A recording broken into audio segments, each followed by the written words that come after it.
Good morning, dear colleagues. Today we have another inspirational morning together with Sigve Hovda. He is a professor at the Department of Geoscience and Petroleum and a member of the Innovation Committee. He got his master's degree in mathematics in 1999 and PhD in medical ultrasound in 2007. His research focus for the last 15 years has been on pattern recognition and modeling of the drilling process.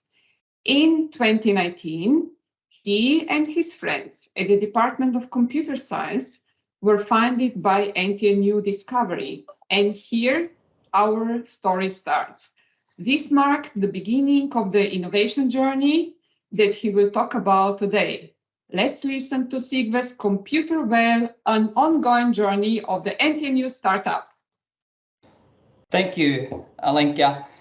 Great introduction. Let me quickly get my share tray up. This is always what I get nervous about. Can I get the presentation on? Once I have that, it's like I'm calm, right? And then it's done. Let me see here.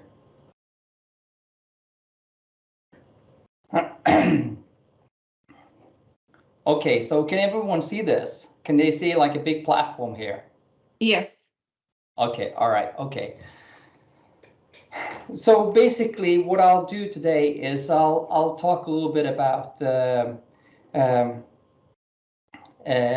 what we're doing, and I'll also talk a little bit about the journey, but I think it makes more sense to talk about the journey when I've said a little bit about what we do.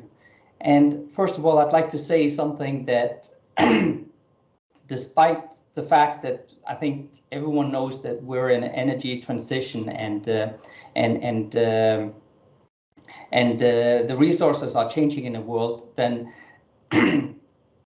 it's quite clear that, I mean, almost every prognosis I've seen is the expectation is that you're going to drill a lot more holes in the next 10 years than you've ever done before. So it's actually exponential growth in the number of expected wells that we're going to drill. And one of the reasons is that it's just harder to find oil. And still, no matter what we say, about 30% of the oil is used for other things than burning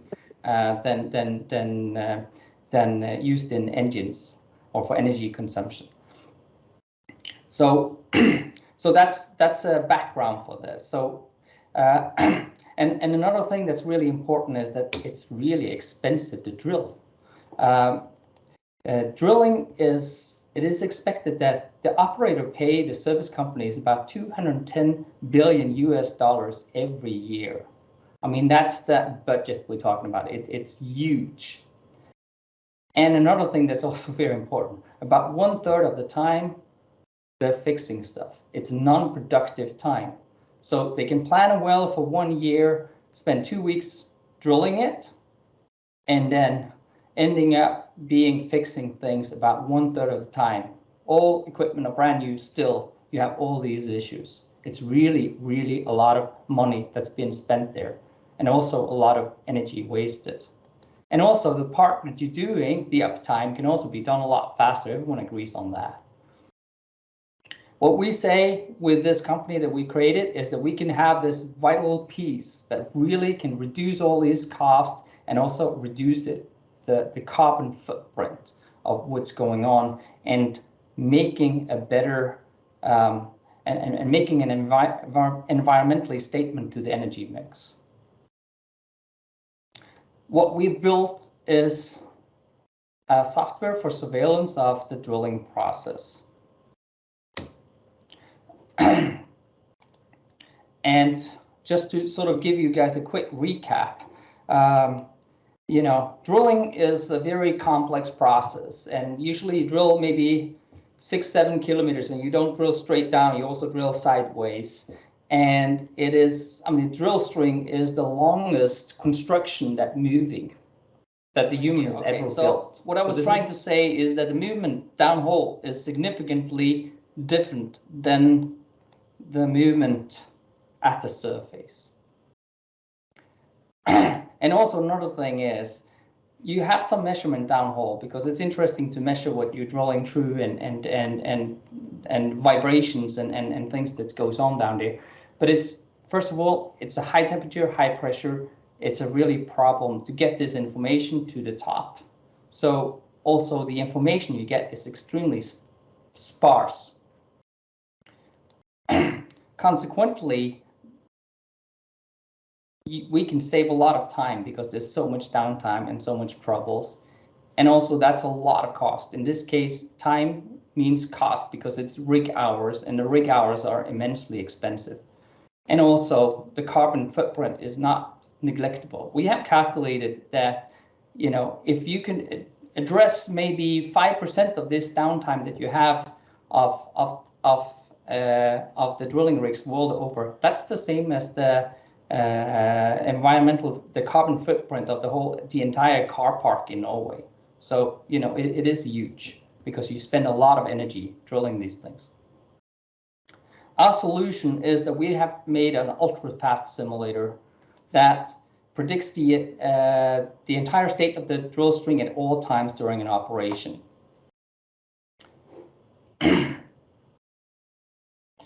One thing is we can predict the depth of the hole. I mean, you would think that you know the depth, but you can actually be several meters off just finding the depth. Exactly when you're tagging bottom can be very off. And also, how hard is the formation you're drilling into? You would think that you had control on that. That's actually quite unknown.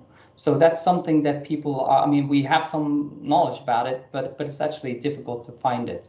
And these are things that we can measure with this simulation that goes on in real time.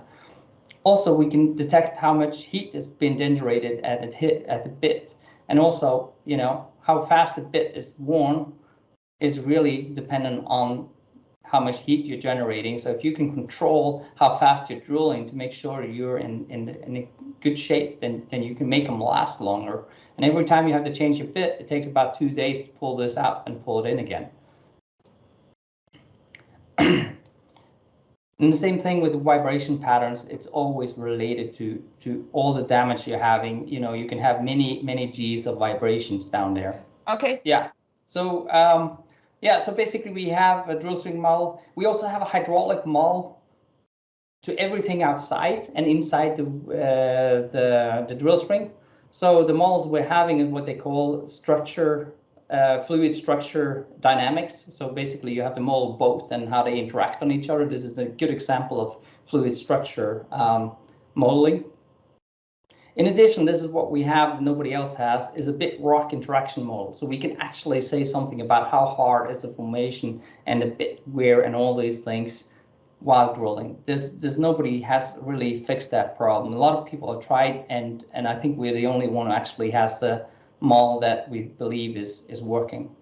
And also what we're working on now is lateral vibration. So we have the model is actually 6-dimensional, right? I mean, it's 3-dimensional in XYZ, right? But you know, this pipe is bending in all 3 directions, and we're doing that and dynamic models of all that. So, and we think we can get that in real time. We're sort of borderline on that, but that's where we're at. So this is the sort of content of all the research that we've been doing over the last decade and a half of trying to make all these models and make them talk together, which is a huge computational endeavor. That's what we've been doing at NTNU, and then we, you know, once we got far enough on this, that's when we started the company. Okay, can you go one more slide?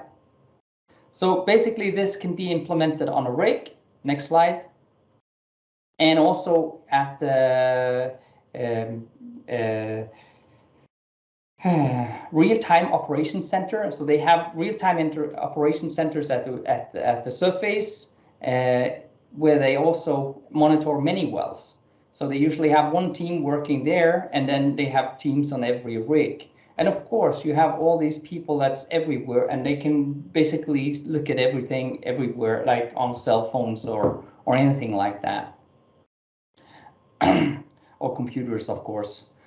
Thank you. If you can hold it right here.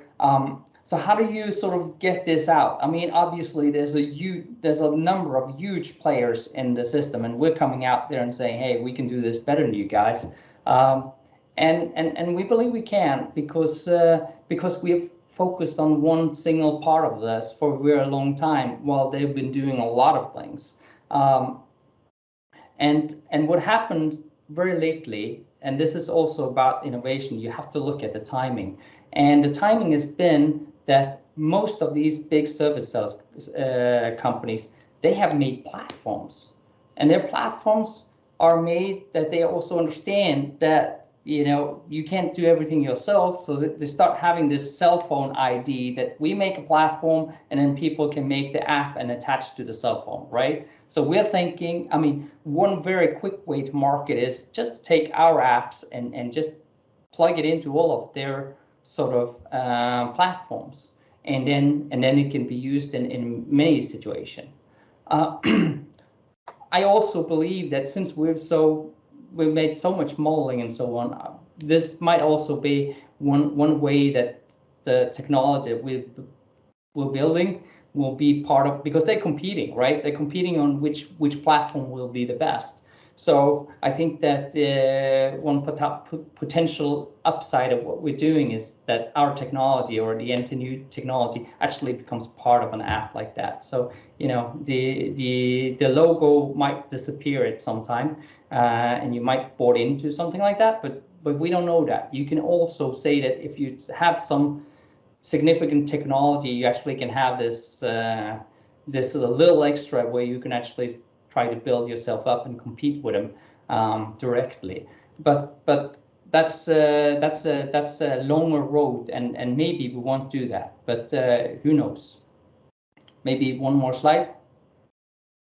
So how to monetize this? Obviously, there's so many ways that you can, basically there will be subscription fees. I think that's very common for most startups that, most startups are all about computers, right? They make some computers software, and then the subscription fees, it's a very common way to do it. There can be other ways too. But obviously there's so many ways that this can be done. Maybe we can go to the next slide. So what we've been having is, and I think traction, I mean, it started with the discovery application in 2019, and I think that was very, very important for us to get that. So we are really, really, really thankful for NTNU to give that, because that allowed us to get like a really good programmer to work with us, and then we saw the potential in all this. So this discovery funding is something that I'm a huge fan of. And after that, we started getting NFR research. So we got the first milestone and then verification. So we got 5.5 million out of them, and that's ending now in December, right? So we're looking into finding new ways now. In that process, TTO has been very, very helpful for us. We really, really want to say that TTO has been very, very important for us to figure out how to do this, and also to help us with the patent. So we got this patent. It was a lot of work involved with that, but it allows us to sort of at least freely do the things we're doing. We don't need to be afraid of stepping on someone else's toes. I'm not really afraid of people copying, because it takes so long to build all this. But of course, it's always some security into that. And what we have gotten is, I forgot to say that last year we got part of something called Equinor and Techstars. Techstars is the biggest accelerator in the world. That's Google who's behind that. So I'm not sure if people know what an accelerator is. Accelerator is basically, I mean, there's different types of them, but usually what they do is they take a startup and then they accelerate development. That's why they call it accelerator. So what they have is a lot of competence. You give away, 6% of your company or something like that.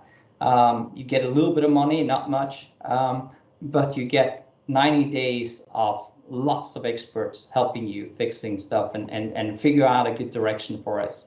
And we were together with Equinor and Techstars. So Techstars knows the acceleration thing. Equinor knows how to, you know, what is a customer interested in, right? And of course, that's the oil companies. So we got lots of access there. And what came out of that is we got access to a huge amount of data, both in Equinor, but also BP gave us a lot. And that allowed us to really progress towards these customers. And we got our first sale with BP just a few weeks ago. So that was a huge thing.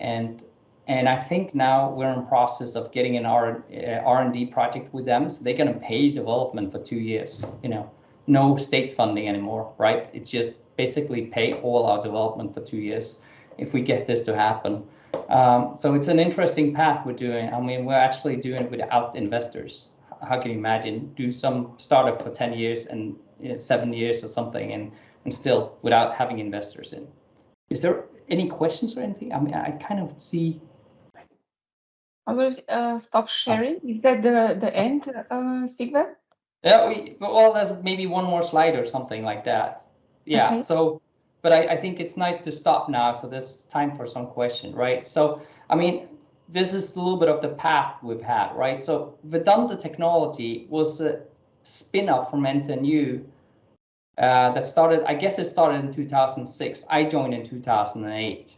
But that was also, and they were doing the same thing, but they were doing machine learning on this drilling data. So I worked with them doing pattern recognition, machine learning till 2014. Then I got employed at NTNU, and then I started doing all this modeling stuff. And then, you know, somewhere in 2018, 2019, I got in touch with these computer guys or computer department, some friends that I have up there, and I got them to join, and then and that's when we started working towards getting a company into this, and then this Equinor Techstar thing, as I told you about, that was last year. And maybe one more slide, and then I think we're finished. One more slide is just some pictures of everyone. Yeah, so here's the team, right? So, you know, me in the middle, I guess, and Sigbjørn Sangesland, he's at my department. He's also in drilling. And then there's this Tim Sheehy is really good in drilling, and he worked with me in Vedanta Technology a few years ago. And then the two on the right side here, Magnus Jare, he's professor at computer science and architecture. And also Asbjørn Djupdal, he's a really, really good programmer that's been doing most of the, lots of the heavy work actually. And then Magnus Halaroke, he's a physicist with a master's degree, he joined us 2 years ago. So that's basically the core team. There's other people's as well, but that's the core team. Okay, thank you. Thank you for this interesting presentation, but also I have to apologize for disruptions. Okay. But here we are looking forward for the questions.